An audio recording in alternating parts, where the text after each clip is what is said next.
আজকে হঠাৎ করে একটা অদ্ভুত মেশিনের আওয়াজ শুনলাম আর কি। তো আমি তড়িঘড়ি করে ফার্মের দিকে যাচ্ছি, যেহেতু আমার মুরগিগুলো খুব ভয় পেয়ে চিল্লাচিল্লি করতেছে। সেজন্য আমি খুবই দ্রুত ফার্মের দিকে যাচ্ছি আর কি, যে আসলে এখানে কি কোনো সমস্যা হয়েছে নাকি, মেশিনের আওয়াজ আসতেছে আর কি, যার কারণে আমার মুরগিগুলো ভয় প্রচুর চিল্লাচিল্লি করতেছে।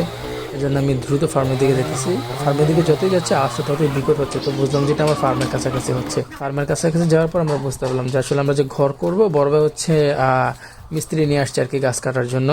তো এই একজন অলরেডি গাছে উঠা, এই সাইডটাতে আমাদের ঘরটা হবে আর কি। তো উনি গাছে উঠা অলরেডি গাছ কাটতেছে। আর এদিক দিয়ে আমি একটু দেখে নিতেছিলাম যে আসলে মেশিনের শব্দটা কোথেকে আসতেছিল। এটা যেটা দেখতে পাচ্ছেন এটা আমার ক্ষেত আর কি। এখানে আমি লাল শাক এবং বরবটি এগুলো লাগাইছিলাম নিজের মতো করে আর কি, যেহেতু গ্রামে থাকি, যতটুকু সম্ভব করা আর কি নিজের মতো করে। আর এদিক দিয়ে বড় ভাই গাছ কাটতেছিল আর কি। এখন দেখে বুঝলাম আর কি আসলে এই মেশিনটা আমাদের এখানে নতুন, আমাদের গ্রামে আসলে এই ধরনের মেশিন আসে না। সবাই আপনার বড় করাত বা গাছ কাইটা কেটে আপনার ছোট ছোট করতে পারে। তো উনি ডিরেক্ট এটার নামটা আমি অবশ্য জানি না।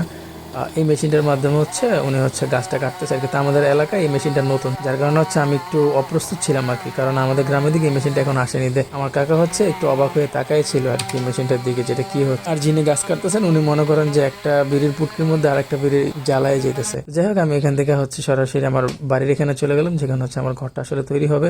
তো এখানে দেখলাম যে আমার শ্রদ্ধেয় বড় ভাই জালাল ভাই টালাল ভাই ওনারা সবাই ছিল আর কি। ওই বড় ভাই দেখলাম অলরেডি আমার এখানে চলে আসছে আর কি। তো এখানে একটা জিনিস মজার ব্যাপার কাজগুলো খুবই দ্রুত সূক্ষ্মভাবে উনি করে ফেলতেছে। সেকেন্ডের মধ্যে যে জিনিসটা আপনার আধা ঘন্টা সময় লাগতো, ওনার সেটা সর্বোচ্চ 8 থেকে 10 মিনিটের মধ্যে করে ফেলতেছে। যদিও মাঝখান দিয়ে কিছু লোকের ভাত মারা গেছে আর কি, কিন্তু তারপরে যুগের তালে এগোতে তো হবেই।